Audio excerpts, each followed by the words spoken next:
గొంతుకులు కోస్తాం, కుత్తుకలు కోస్తాం, ఇలాంటి నినాదాలకి భయపడే వాళ్ళం ఎవరూ లేము ఇక్కడ.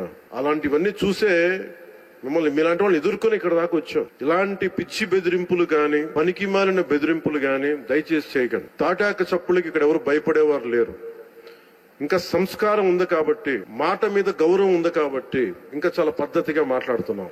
ముఖ్యంగా లా అండ్ ఆర్డర్ కి సంబంధించి మటుకు కరప్షన్ లేని విధానాలతోటి ముందుకెళ్లాలని మనస్ఫూర్తిగా కోరుకుంటా ఉన్నాం. అలాగే ఏ విధమైన ఇబ్బందులు కలిగించినా చాలా మందికి ఒక ఆలోచన ఉండొచ్చు, మళ్ళీ ఆ ప్రభుత్వం వస్తే ఏమవుతుంది, ఆ ప్రభుత్వం రావట్లేదు. ఇది ఎందుకు చెప్తున్నానంటే, ఇది I want to give you confidence. I want to empower you. ఎందుకంటే మేమందరం ఇంకా సహించడానికి సిద్ధంగా లేవు. ఇక్కడ ఈ కూటమి ప్రభుత్వం 15 తక్కువ మేము మాట్లాడుకుంది 15 నుంచి 20 ఏళ్ళు ఉండాలి. ఎందుకు అనుకున్నామంటే, ఆంధ్రప్రదేశ్ వికసిత్ ఆంధ్రప్రదేశ్ గా ఉండాలి, వికసిత్ భారత్ లో భాగంగా ఉండాలి అంటే ఈ ఐక్యత చెడగొట్టే పరిస్థితుల్లో నేను లేను, ఎవరు కూడా లేవు. గత ప్రభుత్వ పాలకులు కూడా ఇది గుర్తుపెట్టుకోవాలి. మీరు కనుక ఇలా అలాగే ప్రత్యేకించి రోడ్ల మీదకి వచ్చి బ్యానర్లు పట్టుకొని గొంతుకులు కూసేస్తాం, సినిమాలు చెప్పడానికి చాలా బాగుంటాయి. ఇవి నా సినిమాల నుంచి వచ్చిన వాడిని, సినిమాలు చెప్పడానికి చాలా బాగుంటాయి. నిజ జీవితంలో నమ్మి మోసపోకండి. కాలు మక్కిలు ఎరకొట్టు కింద కూర్చోబెడతాం. జాగ్రత్త, పిచ్చి వేషాలు వేయకండి ఎవరు కూడా. ఇవి సరదాగా ఉండే విషయాలు కాదు. ఇవి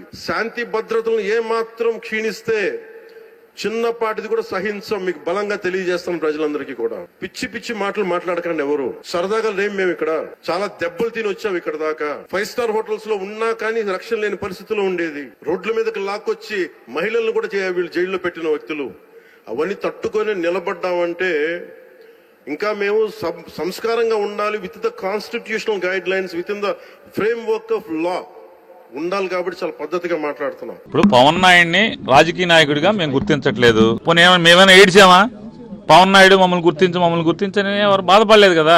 ఉనికి చాటుకోవటం కోసం లేదా తీసుకున్న రెమ్యునరేషన్ కోసం ఇవన్నీ కూడా తిప్పలు తప్పితే వేరే ఏం లేదు. ఆయనకి సినిమాల్లో అక్కడ కాల్ షీట్లు, ఇక్కడ కాల్ షీట్లు ఒకటే. ఇక్కడ చంద్రబాబు గారికి ఇస్తాడు కాల్ షీట్లు, అక్కడేమో ప్రొడ్యూసర్లకు ఇస్తాడు కాల్ షీట్లు.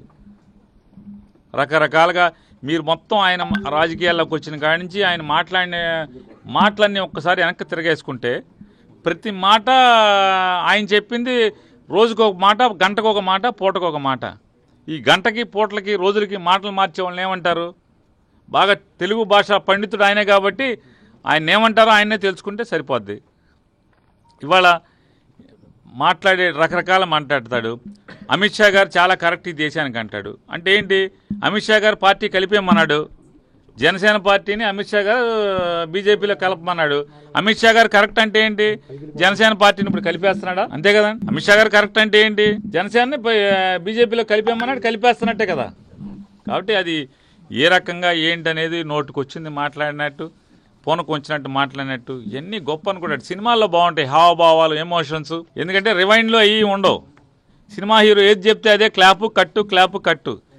ఆ కట్ చేసింది బాగుందని పక్కన పడేస్తారు, బాగున్నాయి మాత్రం తీసుకుంటారు. ఇక్కడ అలా కాదు, ప్రతిదీ రికార్డ్ అయిపోతూ ఉంటుంది. నిన్న మాట్లాడింది, ఇవాళ మాట్లాడింది, రేపు మాట్లాడబోయేది, ప్రతిదీ మీ ప్రతి అడుగు ఏమేం చేసావు, ఏం మాట్లాడావు. అసలు రాజకీయాల్లో ఒక పరిపక్వతతో మాట్లాడుతున్నావా, లేకపోతే ఒక కన్సిస్టెన్సీ ఉందా? అసలు ఏ ప్రామాణికంతో నువ్వు రాజకీయాలు చేస్తున్నావు? చంద్రబాబు నాయుడు గారు దొంగగా దొరికాడు కదా అంటే రాజకీయాల్లో ఓట్లు కొనటం, ఇవన్నీ దొరకటం మామూలే అంటావు.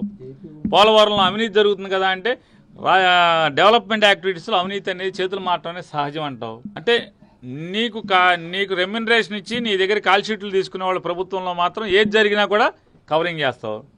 ఇక్కడ ఏమీ జరగపోయినా సరే బురద చిమ్ముతావు, విషం చిమ్ముతావు. నోరు అదుపులో పెట్టుకోవాలని మాకు చెప్పడం కదా, నువ్వు పెట్టుకో అదుపులో. నాకు భయం లేదు. మేమన్నా భయపడుతున్నావా? నిన్నెవడ భయపడమన్నాడు? జగన్మోహన్ రెడ్డి గారికి మేము భయపడమన్నావా? నాకు సిమెంట్ ఫ్యాక్టరీలు లేవు, పాల ఫ్యాక్టరీలు లేవు, నేను సినిమాలు చేస్తాను, నాకు జీవనోపాధి. నాకు సినిమాలు మానేయమని చెప్పినాడు ఎవడు? ఈ రాష్ట్రంలో ఎవడన్నా వచ్చి నీ దగ్గరికి వచ్చి సినిమాలు మానేయండి మీరు అని అడిగారా? నువ్వే చెప్పావు నేను రాజకీయాల్లోకి వచ్చాను సినిమాలు మానేశానని. నువ్వే కదా చెప్పింది. ఎవడో అడిగాడు నేను సినిమాలు మానేయమని? నేను సినిమాలు మానేయమని ఎవడో చెప్పలా, నువ్వే చెప్పావు. మళ్ళీ జగన్మోహన్ రెడ్డి గారు ముఖ్యమంత్రి అయ్యి బ్రహ్మాండంగా ఈ రాష్ట్రాన్ని పరిపాలిస్తే నేను రాజకీయాల్లో లేదు సినిమాలు చేసుకుంటానని నువ్వే చెప్పావు. నువ్వు సినిమాలు చేసుకుంటే మాకేంటి, సినిమాలు చేసుకోకపోతే మాకేంటి, నువ్వేం వదిలేస్తే మాకేంటి, ఎవరిని వదలకపోతే మాకేంటి? నువ్వు ఒక యాక్టర్గానే ఇప్పటికీ మేము గుర్తిస్తున్నాం. నువ్వు ఒక యాక్టర్వే, నువ్వు సినిమాలు చేసుకో లేదా మానేసుకో.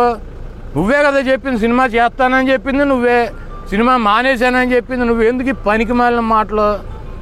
ఏదో ప్యాకేజీ వచ్చినట్టు ఉంది, వచ్చాడు ఊరినే దత్తపుత్రుని ఒక పక్కకేను సొంత పుత్రుని ఒక పక్కకి పంపాడు. జోగి రాసుకుంటే బూడిద నిన్న జిల్లాలో. ఆ బూడిదంతా మేము ఎత్తుకోలేక రావాలి.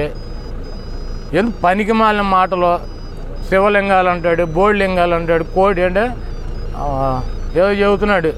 అంటే ఆయనకి హిందూ మతం అంటాడు. ఇక్కడ అయిపోయినాక రాత్రి వెళ్ళి స్వామీజీ దగ్గరికి వెళ్ళి కాళ్ళ మీద పడ్డాడు. 30 లింగాల్లో ఒక బోడి లింగం. అంటే లింగం అంటే ఏంటి? శివలింగాలు, బోడి లింగం అంట దాన్ని. ఆయన బోడి లింగం అంటాడు.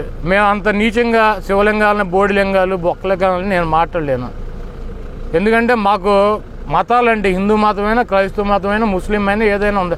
రాజకీయాల కోసం రాజకీయ వైశ్యలాగా శివలింగాలు ఎవరో, బోడి లింగాలు ఎవరో ఈ రాష్ట్ర ప్రజలు నిర్ణయించారు. ఈ రాష్ట్రంలో శివలింగం జగన్మోహన్ రెడ్డి గారు కాబట్టి జగన్మోహన్ రెడ్డి గారిని అక్కడ కూర్చోబెట్టారు. నువ్వు బోడి లింగానివి కాబట్టి 2 చోట్ల వాడుకొట్టి నేను ఇంటికాడ కూర్చోబెట్టారు. అయినా సిగ్గు లేకుండా నేనే శివలింగాన్ని మీరు బోడి లింగాలు అన్నారనుకో, ఇంకా మైండ్ చెడిపోయినటువంటి ప్రజాశాంతి పార్టీ అధ్యక్షుడికి మైండ్ చెడిపోయింది అనుకుంటారు. ఆయన పవన్ కళ్యాణ్ కాదు, చంద్రబాబు చేతిలో పావు కళ్యాణ్. చంద్రబాబు నాయుడు గారి కోసమే ఉద్భవించినటువంటి రాజకీయ పక్షం ఈ రాష్ట్రంలో. కాపు, తెలగ, బలిజ, ఒంటరి, మున్నూరు కాపు, తూర్పు కాపు అనబడే సామాజిక వర్గం ఎప్పుడు కూడా తెలుగుదేశానికి వ్యతిరేకంగా నిలబడింది. మళ్ళా వంగవీటి మోహన్ రంగారావు గారు శాసనసభ్యుడిగా ఉన్నప్పుడు దారుణంగా హత్య జరిగినప్పటి నుంచి మొన్న ముద్రగడ పద్మనాభం గారిని అవమానపరిచి అరెస్ట్ చేసినప్పటి దాకా కూడా ప్రతిరోజు కాపులు, ఈ సామాజిక వర్గం తెలుగుదేశానికి వ్యతిరేకంగా ఉంది.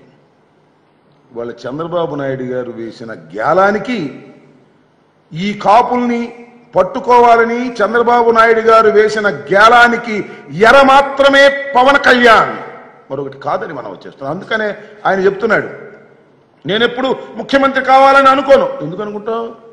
ఎర అనుకోదు. అనుకునేది ఎవరు? చంద్రబాబు ముఖ్యమంత్రి కావాలని నీ రాజకీయ ప్రయాణం చేస్తున్నటువంటి వ్యక్తివి. కాబట్టి నేను ఇక్కడ సందర్భంగా నేను చెప్పదలుచుకుంది ఏంటంటే, ఈ విషయాన్ని ఈ మొత్తం ప్రయత్నాన్ని మీరు చూసినట్లయితే, పవన్ కళ్యాణ్ గారి పార్టీ ఏర్పడినప్పుడు కలిసి పోటీ చేశాడు. రెండవసారి 2014లోనేమో కలిసి పోటీ చేశారు, 2019లోనేమో విడివిడిగా పోటీ చేశారు. ఎందుకంటే చంద్రబాబు నాయుడు గారి యాంటీ ఓట్ డివైడ్ కావాలనేటువంటి ఉద్దేశంతో ఆయనకి సహకరించి ఆయన గెలవాలని కోరుకొని పెరిగా పోటీ చేశారు.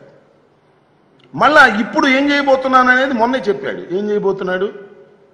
జగన్మోహన్ రెడ్డి గారి వ్యతిరేక ఓటును చీలకోకుండా జాగ్రత్త చేసే కార్యక్రమంలోనే ఉన్నాను తప్ప ఈ రాష్ట్రానికి నేను ముఖ్యమంత్రిని కావాలనో, ఈ పార్టీ అధికారంలోకి రావాలనో, ప్రజలకు సేవ చేయాలనేటువంటి దృక్పథం తనకు లేదు అని చెప్పాడు.